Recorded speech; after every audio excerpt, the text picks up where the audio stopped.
Now, for more details about what's happening in Ukraine, in the capital Kyiv today, we are now being joined by Katerina Koval from Kyiv, the Ukrainian capital. She's a Ukrainian politician and a defense and security expert. Katerina, thank you so much for joining us on WION at this hour. Tell us about what is happening in the Ukrainian capital today. We are, of course, getting reports of continued bombing. Hello, and thank you for a question. Thank you for an invitation. And first, I would like to say that now I'm hearing shooting not far from the place that I am. And if it will be the urgent call, we should stop the interview and I should go to the safe place. Absolutely. So, Katerina, we'll keep those security requirements in mind. Okay, thank you. So the situation in the capital is very hard. And yesterday we had a great battle near the Kyiv, and it was almost 10 kilometers from Kyiv, and there is an airport. The name of the airport is Hostomel, and there was a great battle. Russian troops attacked, but we vanquished Russian troops, but there still we have battles 10 kilometers from Kyiv. You understand that it's a real danger. And in the morning, on the left bank of the river Dnipro, left side of Kyiv, we had bombing from Russian Federation. It was from missiles and from drones. Our military forces, Ukrainian, vanquished these drones. And if you've seen in the pieces of news that the plane crashed and it was just near the houses of people in living region, and it's really terrible.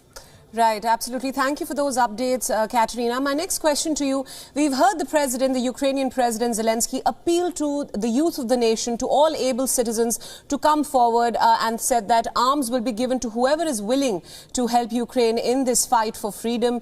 He has also said that the sanctions imposed by the Western powers are nowhere near enough and that the world at large has left Ukraine alone to fight against Russia. What's your assessment of the Ukrainian army's expertise at this point in its fight against Russian troops?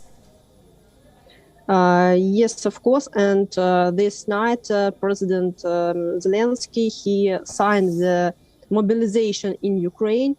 And from this day, it has started. And I'm the reserve officer of Ukraine. And so I'm waiting for the call, waiting for the next information.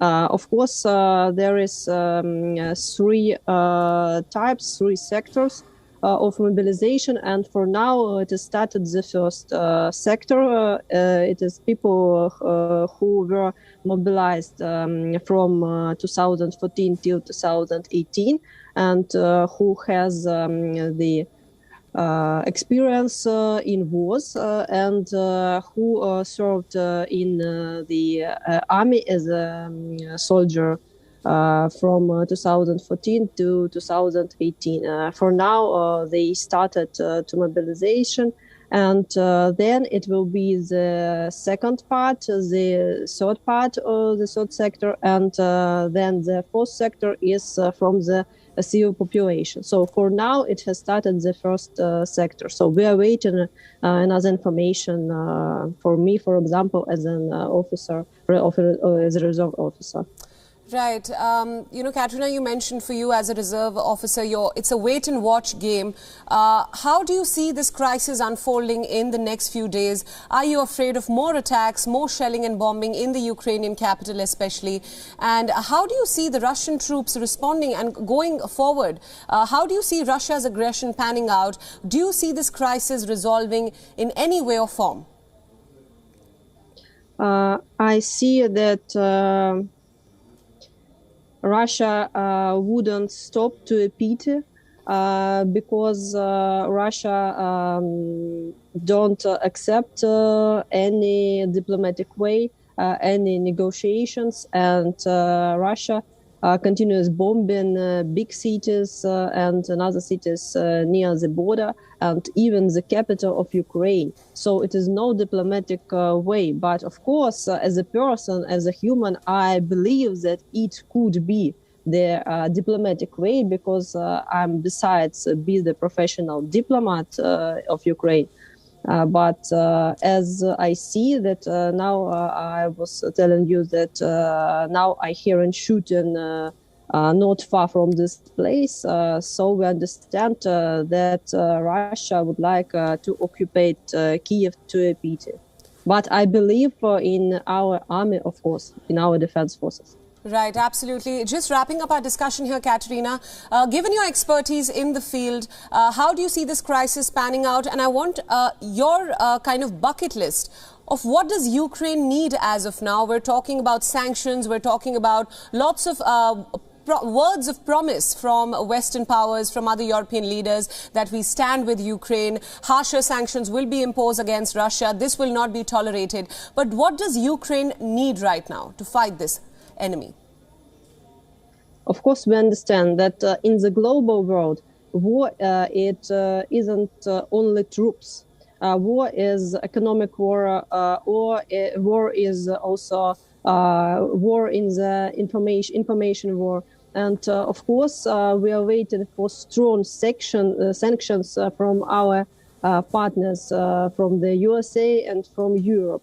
Of course, we understand that Russia and the United States and the European countries have a strong economical policy, economical connection. So it is one of the sectors of this war. And of course, Russia Federation has a strong information war against Ukraine. And I believe, I guess, I appeal to our partners in Europe and in the United States and in the whole world to help Ukraine with this informational war, to show more information about Russian propaganda, about Russian trolls in social medias, about Russian working with people on the territory of Ukraine. Please help us and show more information about this. Absolutely. Katerina, thank you so much for speaking to us on Beyond World as One. And we wish you all the best and stay safe. Now let's get you more insights into this conflict. Russia is facing severe sanctions by Western allies after Moscow invaded Ukraine in the early hours on Thursday, in the biggest assault by a state since the end of the Second World War. But the Ukrainian President Zelensky says that the sanctions imposed on Russia are not enough. European Union imposed 5-pronged economic sanctions against Russia, targeting its financial, energy and transport sectors. The European Union will freeze Russian assets in the bloc and halt its banks' access to European financial markets. Targeting 70% of Russian banking markets, the sanctions also target state-owned companies, including those in the field of defense. The proposals add that 2 Russian private banks will be sanctioned, and they would be put on the sanctioned entities lists. Russians prohibited from depositing over $1.12 million in EU banks. Europe imposes measures that will increase Russian borrowing costs. Meanwhile, the EU has banned the sale of aircraft spare parts to Russian airlines, thus degrading one of Russia's key sector and connectivity and limiting Russian access to crucial technology. And it has even suspended all Russian diplomatic visas. The United Kingdom, Canada and Norway have maximum impact on the Russian economy and the political elite. And it is built of 5 pillars. The first is the financial sector. Second, the energy sector. The third is the transport sector.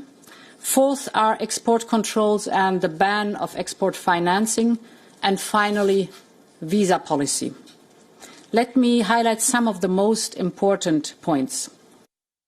The European Union has decided to hold off from cutting Moscow off from SWIFT, the global interbank payment system, although the United States and its allies have confirmed that they are not taking SWIFT sanctions off the table, as Britain and others call for imposing additional sanctions. Meanwhile, the French President Emmanuel Macron batted for keeping dialogue open with the Kremlin at the EU summit on Friday. Macron said that sanctions remained useful, adding that France will be rolling out additional sanctions. It remained useful to leave the path for dialogue open for cessation of hostilities. Macron was the only Western leader to speak to Putin after Russia invaded its pro-West neighbor. Et ensuite, tout en condamnant, tout en sanctionnant, tout en continuant à décider et agir, de laisser ce chemin ouvert pour que le jour où les conditions pourront être remplies, nous puissions obtenir une cessation des hostilités pour les Ukrainiennes et pour les Ukrainiens. Berlin has put the Nord Stream 2 certification on ice right now. Remember, the pipeline project is already complete and runs from Russia to Germany and was awaiting regulatory approval by the EU and German authorities before Russian aggression against Ukraine. The United States imposed sanctions against the company in charge of building the gas pipeline. Canada too announced sanctions against the Kremlin, calling Putin's move barbaric. Canadian Prime Minister Trudeau announced sanctions against 62 individuals and entities targeting major banks and members of the government. Canada also cancelled all export permits following the Russian invasion of Ukraine. 30 days. But we said that Russia must immediately cease all hostile actions against Ukraine and withdraw all military and proxy forces from the country. Ukraine's sovereignty and territorial integrity must be respected, and the Ukrainian people, like all people, must be free to determine their own future.